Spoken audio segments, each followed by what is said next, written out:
जनपद बुलंदशहर के गुलाबटी में श्री गणेश पूजन के साथ श्री रामलीला महोत्सव शुरू हो गया है। श्री रामलीला महोत्सव का शुभारंभ राज्यसभा सांसद सुरेंद्र सिंह नागर ने फीता काटकर किया। इस दौरान श्रद्धालुओं ने भगवान श्री गणेश जी की आरती भी उतारी। इस मौके पर श्री रामलीला समिति के पदाधिकारियों ने राज्यसभा सांसद सुरेंद्र सिंह नागर को बेंच लगाकर पटका पहनाकर एवं प्रतीक चिन्ह देकर सम्मानित भी किया। आप तस्वीरों में देख सकते हैं कि श्री रामलीला समिति के पदाधिकारी राज्यसभा सांसद सुरेंद्र सिंह नागर को बेंच लगाकर पटका पहनाकर व प्रतीक चिन्ह देकर सम्मानित कर रहे हैं। रामलीला प्रांगण के मंच पर रामलीला समिति के पदाधिकारी राज्यसभा सांसद सुरेंद्र सिंह नागर को सम्मानित कर रहे हैं।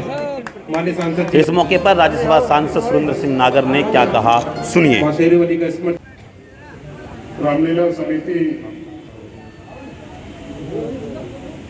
के रामलीला मंचन की आज यहाँ शुभारंभ के अवसर पर,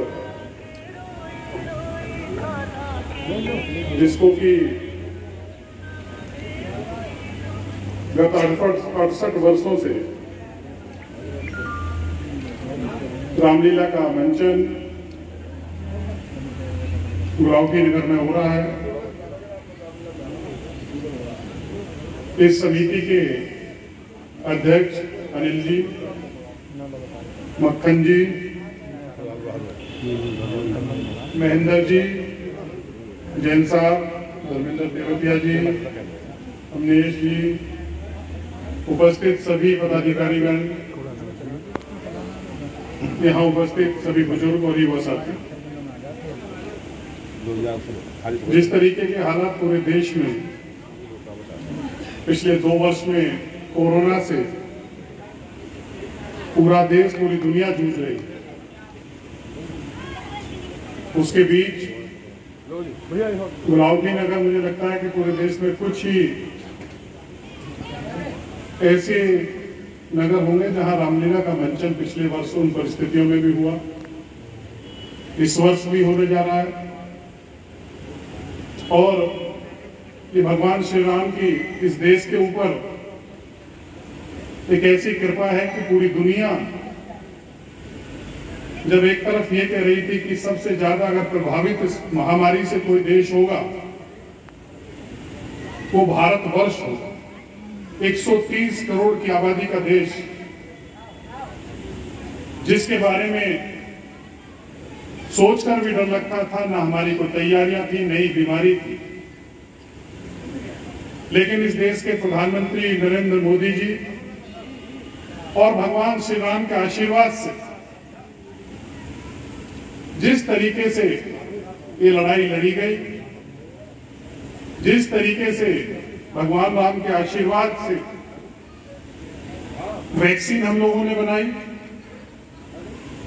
उसके ही आज प्रयास है कि पूरे देश में, पूरी दुनिया में आप देखो तो भारत को अगर बीमारी के माध्यम उससे देखा जाए तो एक सुरक्षित देशों में गिनती हो रही है। 90 करोड़ के करीब आज लोगों को वैक्सीन भी लग चुकी है। ये भगवान श्री राम का आशीर्वाद ही है। और ऐसी महामारी के बीच अगर किसी नेतृत्व और कमिटमेंट, मतलब किसी चीज के लिए भगवान राम के प्रति जो श्रद्धा इस देश के प्रधानमंत्री जी ने दिखाई, जब कोरोना काल था, कोई सोच नहीं सकता था कि भगवान राम के मंदिर का शिलान्यास इन परिस्थितियों में हो सकता है। लेकिन इन परिस्थितियों में जब कोरोना काल के बीच भी जब इस देश के सुप्रीम कोर्ट ने आदेश दिया, राम मंदिर का विवाद सुलझाने का जिसका वादा नरेंद्र मोदी जी ने किया था, उस वादे को पूरा किया। और उन परिस्थितियों में भगवान राम का भव्य मंदिर का शिलान्यास इस देश के प्रधानमंत्री नरेंद्र मोदी जी ने किया। और आज आने वाले 2 वर्षों में भगवान राम का भव्य मंदिर हम सबके सामने आएगा। उसके भगवान राम का ही आशीर्वाद है हम सबके ऊपर। और इन मंचन के माध्यम से मैं हर वर्ष कहता हूं कि भगवान राम को केवल हम एक मनोरंजन की दृष्टि से यहाँ ना आए, भगवान राम के जो आदर्श हैं उन पर भी कहीं ना कहीं कोई ऐसी उनसे प्रभावित हो, उनसे प्रभावित होकर उनको जीवन में लाएं, अपने व्यवहार में, आचार व्यवहार में लाएं।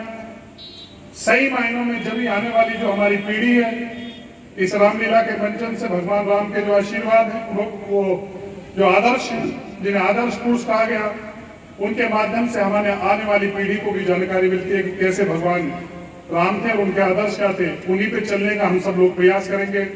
एक बार पुनः आप सबका धन्यवाद करते हुए, आभार करते हुए अपनी बात समाप्त करता हूँ। बहुत बहुत धन्यवाद। जय श्री राम।